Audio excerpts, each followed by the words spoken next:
കോൺഗ്രസിന്റെ സമുന്നത നേതാവും മണലൂർ മുൻ എംഎൽഎയുമായിരുന്ന പി.എ. മാധവന്റെ നിര്യാണത്തിൽ യു.ഡി.എഫ് മണലൂർ നിയോജകമണ്ഡലം കമ്മിറ്റിയുടെ നേതൃത്വത്തിൽ സർവകക്ഷി അനുശോചന യോഗം ചേർന്നു.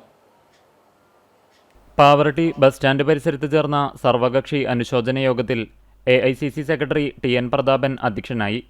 2011-16 കാലഘട്ടത്തിൽ മണലൂർ എം.എൽ.എ ആയിരുന്ന മാധവേട്ടന്റെ വികസന പ്രവർത്തനങ്ങളാണ് മണലൂരിന്റെ മുഖച്ഛായ മാറ്റിയതെന്നും മാധവേട്ടന്റെ പ്രവർത്തനങ്ങൾ രാഷ്ട്രീയ വ്യത്യാസമില്ലാതെ എല്ലാ പഞ്ചായത്തുകളിലും ഒരുപോലെ എത്തിയിരുന്നുവെന്നും പ്രതാപൻ അഭിപ്രായപ്പെട്ടു.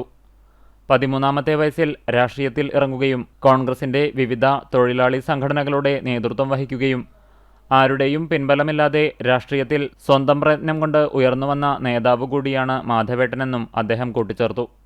യു.ഡി.എഫ് നിയോജകമണ്ഡലം ചെയർമാൻ കെ ബാബു അനുശോചന പ്രമേയം അവതരിപ്പിച്ചു.